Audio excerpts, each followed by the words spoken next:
Hey, what's going on, triathlon fans? This is Ryan, setthepacetriathlon.com, and if you're watching this video, it is to get some insider information on Ironman 70.3 Des Moines. Now, I have raced that, and I've done several videos of my experience, but I thought you'd also be interested to hear in some of my athletes' perspective. We got Travis that has done a couple half Ironmans in the past. He's done one full Ironman, so I just wanted to get some time with him so he can share his thoughts on the race, just so you hear from multiple perspectives on how the race went and what you should maybe expect. I think 2021 was a little bit off the wall as far as the weather delay and the extremely warm temperatures by the end of the day on the run. Stay tuned for his take on the bike, on the swim, on the run, and just kind of the event overall. If there's anything you should be watching out for, I'm going to break it up in several different videos so you guys can take it in as you want. The bike course, and as you alluded, I'm pulling up the map in the background of the video here. Obviously they shut it. They had to shut half of it down. So basically, they took out some. And the original course is going to be interesting. There's let's see, 1, 2, 3, 4 U-turns. So it was going to be interesting. It was only one loop, but I'm scrolling down to the profile. A gain of only 1,400 feet forecasted. And you talk about 70 through Kansas. That was 3,500 feet in 56 miles. So here in Kansas, we're accustomed to some climbing stuff, so elevation's not a huge problem. But yeah, this, like you said, this is going to be interesting. So it's a little hard to kind of review the course when we only got half of it, and they took big chunks of it out. But as you said, and I'm trying to think, I don't know if they advertised the rest of it was going to be closed, but yeah, I mean, talk about how it was closed basically. There's one little neighborhood I think that gave like part of the road to people to get out, but other than that, I mean, it was. What do you think of the road quality and all that? For the most part, it was good road. I mean, we did have to cross a couple of railroad tracks, but they put, carpeting down over it, and they had people standing there saying, slow down, this is a little rough. And then there were a couple of, fairly tight corners, just two. But otherwise, I thought the roads were in really good shape. And you could, because the roads were closed, you could use as much of the lane as you wanted to. And there were big sections of just straight, flat road. I mean, you just, put your nose down and crank away. That was kind of nice. And by that time, the sun was coming out and not much of a breeze or anything. So it was good biking. Yeah, I think that's not indicative. Like, I don't think the weather that we got was indicative really of Iowa. Yeah. Because, like you said, it was getting warm, and we'll talk about the run course, but it was the sun popped out, got a little warm, and there was not that much wind. Yeah. Like, I don't know about you, but I felt like there was good sections where you can just put your head down and find your wattage you wanted to hit, and it was just up to you to hit it or not. There's no hills, no variables to really mess with. But yeah, I'm kind of curious, and like I said, I'm looking at the profile in the background here. I mean, there's some sections. We went up to mile 27 and did a little turnaround, but I think they gave us probably more of the flatter part of the course. I think so. But they had that little loop in the park. So did you enjoy the little? I think there were roads we were riding on through the park to get out. Yeah. But those overall, I don't think were too horrible. I mean, did you feel like it was congested through there? Or?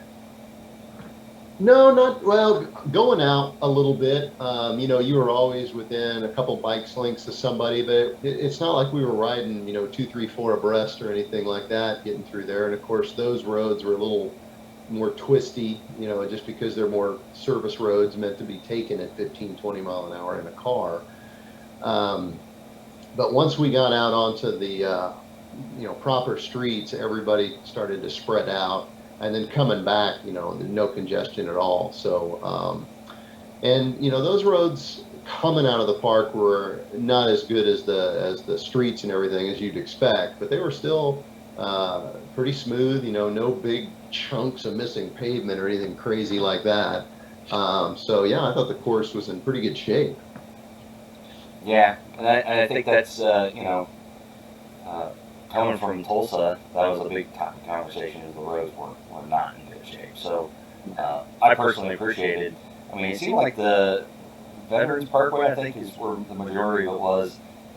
It seemed like it was like been repaved or constructed fairly recently. I mean, it looked like pretty recent concrete out there. So I think in years to come, while they're doing this race, as long as they keep it on Veterans Parkway, I think people can look forward to a nice, smooth road for good portions of that race. So, Yeah. But yeah, so it's a little hard for 2021 to do the kind of comparison because we only did 27.3 miles of the course, and a lot of it was chopped off. But you know, you take what the weather can give you, and that's what you get. So, did you have when you came back in transition? I will ask you this: how was the that little runway area with the grass and stuff? Was that mucked up and muddy by the time you got back, or? It was starting to get a little tore up, yeah. There was still enough grass in most places, but there were, especially at the bottom, where the water naturally collects, that was getting pretty muddy. Fortunately, because of all the water and rain and everything, I had an extra pair of socks, so I kept a fresh pair of socks with my run gear. So I just slipped out of my shoes as I was coming into T2 and basically was running sock footed through all of that mess. That was much better than trying to do that in bike shoes. But having that extra pair of socks really helped going out on the run course too. One, they were dry, and two, they wouldn't have been caked with mud and everything. So yeah, and that's I will put it out there. That's the first time. Like, I've been training without socks on my bike at home. That's the first time I went ahead and consciously chose not to wear socks. So I came in and left my shoes on my bike when I got off, and did that on purpose, running through the grass, expecting to be, a mud pit. And yeah, luckily, by the time I got back to the rack, there's enough. Like the rest of the transition, they spaced.